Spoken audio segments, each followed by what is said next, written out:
জয় শ্রী কাল ভৈরব। আমরা বেশ কিছু ভিডিও বানাচ্ছি, শুনছি, দেখছি, কমেন্ট করছি, আমার ভালো লাগছে, ধন্যবাদ আপনাদের। এবং আমরা যেটা করছি সেটা হচ্ছে কি, বিভিন্ন লগ্ন বা রাশিকে নিয়ে আমরা আলোচনা করছি।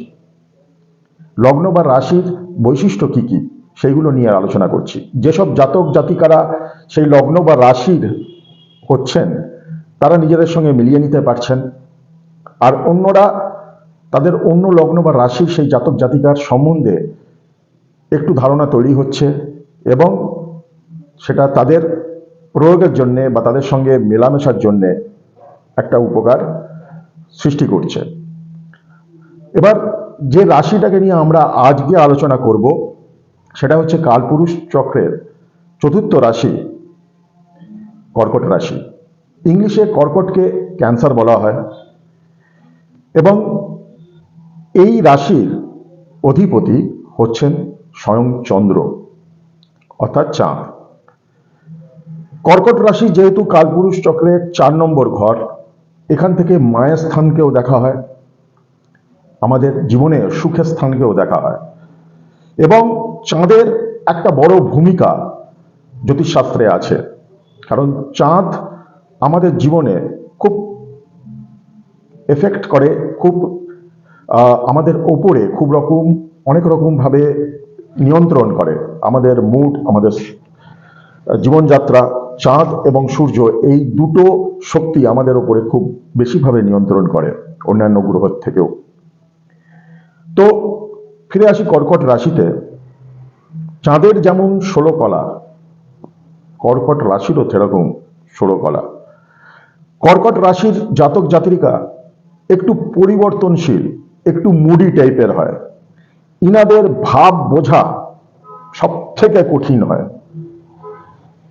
একদিকে আপনার মনে হতে পারে ইনারা প্রচন্ড সন্দেহ করছে, সাবধানী, ইনারা হিসাবী। আবার পরক্ষণে মনে হতে পারে যে ইনারা বেপরোয়া, বেহিসাবী, আমোদ আহ্লাদ, রোমান্স নিয়ে এরা একদম মাতোয়ারা হয়ে রয়েছে। কখনো মনে হবে এরা সদানন্দ, শান্ত প্রকৃতি। আবার পরক্ষণে মনে হবে এরা খিটখিটে, ব্যাকুল, অধীর। এদের মুড এত সুইং করে, এদের সত্যি আমি যেটা বললাম প্রথমে, ভাব বোঝা মুশকিল। কখনো মনে হবে কর্কট রাশির জাতক জাতিকারা ভীষণ মিশুকে, ভীষণ আমোদ আহ্লাদ করতে ভালোবাসে, সবাইকে মাতিয়ে রাখছে। আবার কখনো মনে হবে ভীষণ ইন্ট্রোভার্ট, এরা একা থাকতে ভালোবাসছে, এরা কারোর সঙ্গে কথা বলছে না। আসলে কর্কট রাশির জাতক জাতিকা বা কর্কট লগ্নের জাতক জাতিকা এরা ভীষণ কল্পনা প্রবল হয় এবং অদ্ভুত রকম খেয়ালি হয়। যদি কর্কট লগ্ন হয় এবং তার সাথে সাথে কর্কট তার রাশি হয়, এই প্রবণতা বা এই কল্পনা প্রবণতাটা অনেক হাই লেভেলে চলে যায়, ইমোশনাল ফুল বানিয়ে দেয় সেই মানুষটিকে। এরা একদম জলের মতন হয়, যে পাত্রে রাখবেন সেই পাত্রের ফর্ম নিয়ে নেবে। এরা খুব তাড়াতাড়ি লোকের সঙ্গে মিশে তাকে তার যে অনুকরণ বা তার যে ক্যারেক্টারিস্টিক্স অ্যাডপ্ট করে নেয়। যেমন জল মনে করুন, জলে আপনি একটা কালির ফোঁটা ফেললেন, সঙ্গে সঙ্গে জলের কালারটা পাল্টে যায়। কর্কট রাশিরা অনেকটা সেই রকম। আমি সাধারণত কর্কট রাশি এবং লগ্নের লোকেদের একটা কথা বলি কি, আপনারা হচ্ছেন সাদা জামার মতন। আপনাদের এনভায়রনমেন্ট বা আপনাদের পরিবেশ সবসময় সঠিক বিবেচনা করে নেওয়া উচিত। কারণ এই সাদা জামা যদি আপনি একটা কন্ট্রোলড এনভায়রনমেন্টে থাকেন, একটা সঠিক এনভায়রনমেন্টে থাকেন, তাহলে পরিষ্কার থাকবে। আর এই সাদা জামা পরে যদি সারাদিন আপনি বাইকে করে ঘোরেন, তাহলে আপনাকে এই সাদা জামা কাচতে হবে। একটুতে দাগ লেগে যাওয়ার প্রবণতা কর্কট রাশির মধ্যে থাকে বা কর্কট লগ্নের লোকেদের মানসিকতার মধ্যে থাকে। এরা একটু হুজুকে হয় এবং পুরনো জিনিসকে আঁকড়ে রাখা বা পুরনো জিনিসকে চেঞ্জ করে নতুন কিছু বানানো এদের একটা খুব গুড কোয়ালিটি আমি বলতে পারি। কারণ এরা চট করে না পুরনো ভাবকে বা পুরনো ওরিয়েন্টেশনকে বা পুরনো চিন্তা ভাবনাকে ফেলে দিতে পারে না। এরা কিছুটা কনজারভেটিভ হয় এবং এটা খুব প্রয়োজন আছে। কারণ হচ্ছে ওরিয়েন্টেশন কিন্তু পর যুগে যুগে, জেনারেশন টু জেনারেশন এগিয়ে যাওয়াটা খুব প্রয়োজন, নইলে আমাদের অস্তিত্ব সংকটময় হয়ে যায়। এরা প্রত্যেক সময় নতুনের পেছনে দৌড়ে। তাদের মধ্যে যদি নতুন কিছু একটা চ্যালেঞ্জিং ব্যাপার না থাকে, সামনে যদি একটা কিছু নতুনত্ব না থাকে, ইনাদের এনার্জি লেভেল বা ইনাদের ইচ্ছা একটু কমে যায়। মানে যে কোনো জিনিস যেটা খুব রুটিন টাইপের হয়, ইনাদের জন্য একটু করে ওঠাটা অসুবিধাজনক। কারণ ইনাদের মন চঞ্চল, ইনাদের অ্যাকচুয়ালি মন সাংঘাতিকভাবে চঞ্চল এবং উড়ু উড়ু থাকে। এরা যেমন সংসার ভালোবাসে, যেমন নিজের ঘরকে ভালোবাসে, ঘরের প্রতি একটা অ্যাফিনিটি থাকে, সেরকমই ঘুরতে ভালোবাসে। তো এইটাই হচ্ছে কর্কট রাশির মানে দুটো দিক, যেটা কোনোটাকেই উপেক্ষা করে কোনোটাই করা যাবে না। দুটোকেই মেনটেন করলে কর্কট রাশির জাতক জাতিকারা অনেক ভালো থাকবেন, অনেক সুখে থাকবেন। আসলে কি জানেন, অর্থ দিয়ে কিন্তু একটা জিনিস কেনা যায় না, সেটা হচ্ছে শান্তি। শান্তি শুধুমাত্র নিজের সাথে তাল মিল রেখে নিজের ভাবকে বোঝার মধ্যে এবং আমার ভাব কি চায় সেটা যদি করে যাওয়া যায়, তাহলেই শান্তি মেলে। ফিরে আসি কর্কট রাশির ক্ষেত্রে। এরা সবসময় জানবেন, এরা বহুমুখী প্রতিভার অধিকারী হয়। অনেক কাজ, অনেক রকমের কাজ ইনারা খুব সহজভাবে করিয়ে নিতে পারে এবং করতেও পারেন। কারণ মিশুকে এরা ভীষণ অন্তর দিয়ে মিশতে পারে এবং এই জন্যে ইনারা সব থেকে বেশি আঘাত পান জীবনে। এছাড়া যেটা আপনাকে দেখতে হবে সেটা হচ্ছে, ইনাদের মধ্যে মানিয়ে নেওয়ার ক্ষমতা কিন্তু অপরিসীম থাকে। যে কোনো জিনিসে, যে কোনো জায়গায়, যে কোনো পরিস্থিতিতে ইনারা মানিয়ে নিতে পারেন। এটা একটা বড় গুণ। ইনাদের আরেকটা দিক আছে, সেটা হচ্ছে মান সম্মান পাওয়া। আমাকে লোকে ভালো বলছে, রেকগনিশন। এবং এই নাম করার জন্য ইনারা অনেক কিছু করেন, অনেক কিছু করেন শুধু নাম করার জন্য। বন্ধু মহলে, আত্মীয় স্বজন মহলে, পাড়ায়, সমাজে ইনারা অনেক কিছু করেন এবং নিঃস্বার্থভাবে করেন। কিন্তু নাম অনেক সময় দুর্নামেও পরিণত হয়, কারণ ইনারা একটু অতিরিক্ত করে ফেলেন।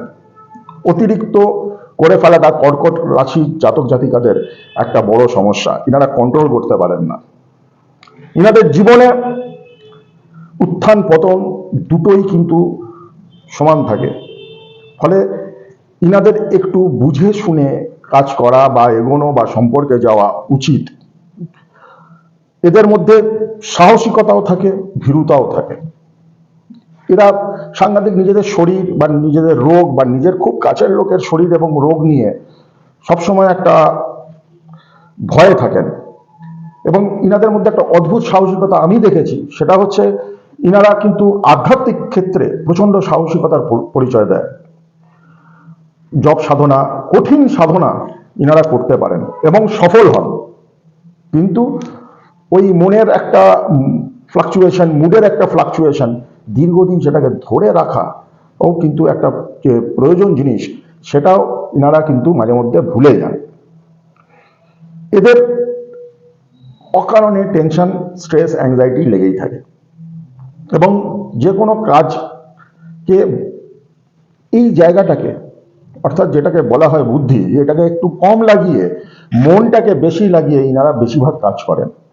এর ফলে একটা এক্সপেকটেশন ইনাদের তৈরি হয়, একটা ফল পাওয়ার আশা ইনাদের তৈরি হয়, যেটা অনেক সময়, যেহেতু ইনারা ভীষণ কল্পনাপ্রবণ হয়, অনেক সময় সেটা প্র্যাকটিক্যাল হয় না।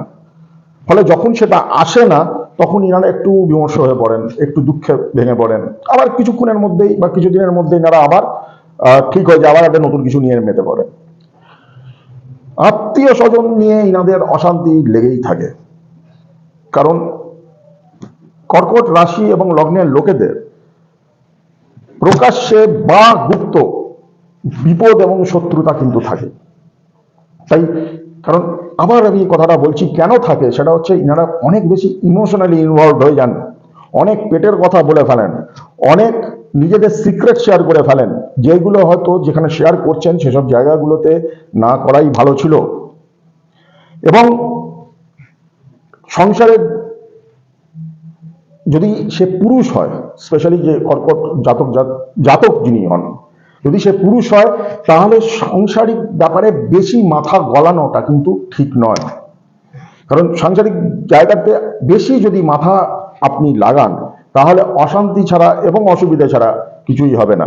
তো ওই ডিপার্টমেন্টটা আপনি আপনার স্ত্রী যদি থাকেন তার উপরে ছেড়ে রাখাটাই ভালো।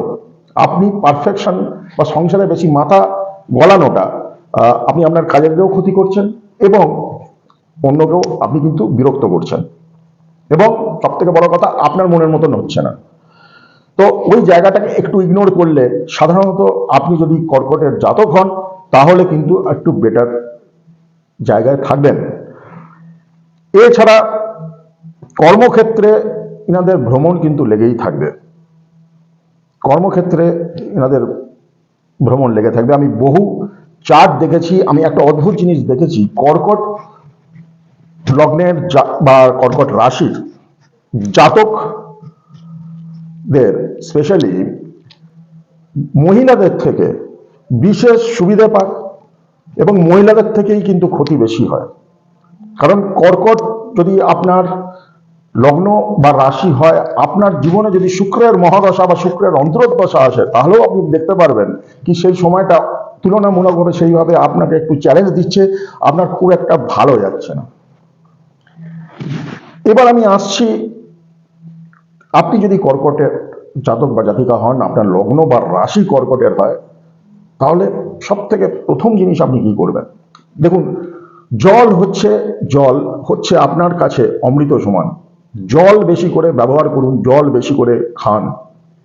জল যত আপনি খাবেন তত আপনার ভেতরের ইনার ব্যালেন্স ঠিক থাকবে। আপনার শরীরে জল যদি কম থাকে বা আপনি যদি ওয়াটার ইনটেক কম করেন তাহলে কিন্তু আপনার প্রবলেমই বেশি হবে।